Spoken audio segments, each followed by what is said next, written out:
What is up guys, Stu here, and welcome to another review from the film festival, which sadly wrapped up this weekend. It's no longer on, no longer happening, but if you think that means I'm stopping these reviews, think again, buddy.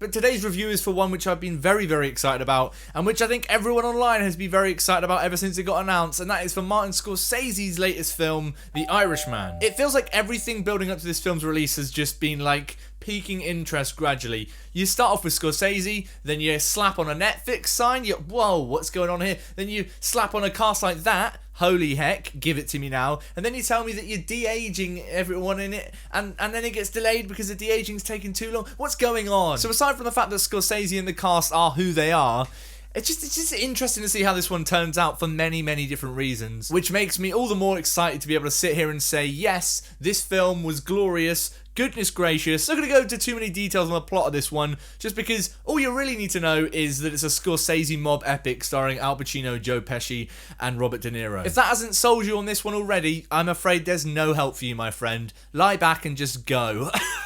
I'm a big fan of pretty much all of Scorsese's works. He's had a couple of dips in quality. It's inevitable with a filmmaker of his age and with a filmography as big as his. But you'd be forgiven for being a little bit cautiously optimistic, because on the surface, it's Scorsese doing a genre that he's already done with a lot of actors he's already worked with in those genres. And especially when you slap on a runtime like this one, which is the grand total of 3.5 hours long.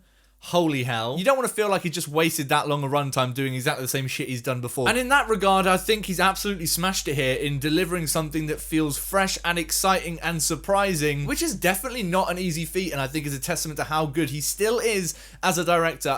I can't remember the age of this dude, but he's above 70. He shouldn't still be smashing it like this, but god damn it, he is. But it definitely helps that he's got such good performances in this film as he has from the lead trio of actors here. As I said, it's Al Pacino, Robert De Niro, and Joe Pesci. It's come on. They all seem to be at like very different levels in this film, ranging from Joe Pesci, who's just sort of smooth, mellow, taking it all as it is, right up to Al Pacino, who is just going full whack in certain scenes, which is just so much fun to watch. I could watch endless scenes of these guys chatting to each other, and this, I guess, is just exhibit A of that. Yes, please, rub it on my eyeballs, mister. But I was particularly blown away by Robert De Niro, which is a strange thing to say because that should come as no surprise. It's fucking Robert De Niro. I guess I just kind of figured I knew what I was going to get from him here, and he still managed to surprise me, and his character took turns I didn't expect to see, and his performance took turns I didn't expect to see. It's just such a heart-wrenching performance from him. He is simply amazing and one of my absolute favourite performances of the year, so yes, De Niro is still crushing it. And that sort of touches on one of the other things that I absolutely adored about this film, which made it so much more memorable for me, and that is that it's taking a genre and a style in this kind of mob epic from a director that we've seen do amazing pieces in that genre before, and it's still able to mold it into something which feels new and which feels absolutely necessary. And as you get going through this film, you start to realize it's actually touching on very sort of deep, poignant themes that, I guess, call me naive, I just didn't really expect to see in it. It's all the more impactful for it, and it really does sort of sucker punch you. I mean, the final act of this film is something else entirely. It's impeccable. Honestly, it was so refreshing to see. It just sort of keeps going, and it ends up digging deeper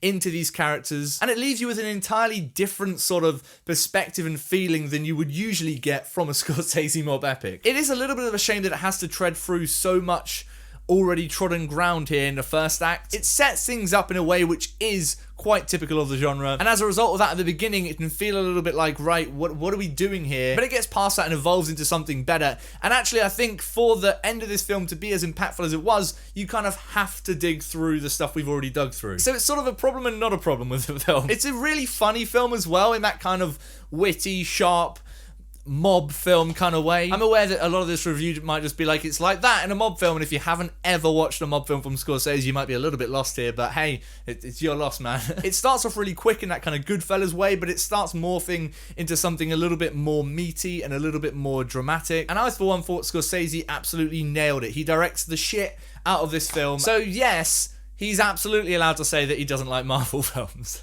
I had to bring it up. We gotta talk about the de-aging though, because It's there.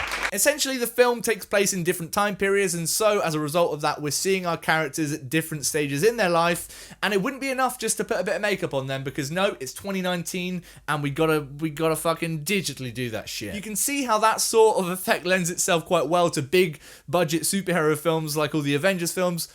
There's all sorts of different effects going on around the frame already. A de-aged Robert Downey Jr. is the last of your worries there, but in a grounded, more gritty kind of crime thriller, it's gonna jump out, right? And I've got to be honest, when it first starts popping up on screen, you are aware it's happening. It's that sort of uncanny valley thing where, however great the technical achievement of making someone look like that is, you still know that Robert De Niro's got wrinkles, right? But that being said, after the first sort of hour of this film, the first few scenes with this de-aging effects on it, I kind of forgot about it. So aside from the first couple of scenes where you're like, he looking like he made out of Play-Doh, I don't have a problem with it. But come November when everyone's watching it on Netflix and they've got the fucking magnifying glasses up to the screens, we're going to have so many hot takes like, yeah, it was good, but the de-aging was shit. Get the fuck out of here, alright? Didn't invite you. Don't even know how you got in. Please leave. That being said, though, it does lead on to one of the biggest sort of weirdly jarring elements of this film for me, and that is, it's going to sound like a trivial thing, but hear me out. It is the fact that they do so much to make us believe that we're seeing these actors in different periods of their life, and yet certain side characters are recast in different periods of time. Case in point being Robert De Niro's daughter in the film. For the first act, just a little kid, right? It's just a child actor playing his daughter. Great. Then about halfway through the film, it's just Anna Paquin. She just walks through the door and I'm like, oh, who's that much older woman in there? Oh, it's his daughter. Well, I am much more lost than I thought we were, good sire. And I might have missed something specific, so shout at me if I have. But the point where she walks into frame, I hadn't even realised that it had supposed to have gone that far forward in the future. He doesn't age as much as we are supposed to believe his daughter ages if she can grow into fucking Anna Paquin overnight. It didn't take me long to get straight back into it, but I have to address it. It was strange for me. I do also think the runtime can be quite daunting, but I'm not going to sit here and say it's much of a criticism for the film, because actually on the whole, this was probably the quickest 3.5 hours I've had in quite some time. But it is such a shame that most people are going to watch this on Netflix, and most people understandably are going to want to split it up and go for toilet breaks and pause it because it just feels like it's too long. And I implore you just to stick through and watch this thing in one go. It'll be all the more rewarding for it. That is why I think if you get the chance, see it on a cinema screen if you can. You will not regret it. It's sort of a bittersweet thing. It's sweet in the sense that we're getting a new Scorsese film and it's going to be on Netflix, so the audience for it is going to be much bigger, I guess. But it's bitter in the sense that people are going to see this runtime and just shit their pants right there on the sofa. And ain't nobody going to clean it for you, Sharon. Overall, I was incredibly impressed with what Scorsese's been able to do here in taking something that we've seen done before by him with a lot of these actors and morphing it into something that feels surprisingly new, incredibly fresh, and just a wholly entertaining experience. I loved it. I haven't been able to stop thinking about it. I don't know quite where it lands in the overall scheme of Scorsese's filmography. I'd have to see it a couple more times to confirm that in my head. But in terms of the sort of latter decade of his filmography, this certainly feels like it's up there on the top. I, for one, cannot wait to see it again when it drops on Netflix. I hope it crushes it, and I hope it is the film that Netflix wants it to be, because honestly, it is pretty fucking spectacular. But what about you guys? Did you catch The Irishman at the festival? Let me know what you thought about it down in the comments down below. And as usual, if you enjoyed this video and you want to see me talk about more shit, go ahead and click subscribe, hit the like button, hit the bell button so you're notified in every new review I'm doing, because as I said, we got a whole butt ton more to come from the festival. It may be over in real life, but on this channel, it is not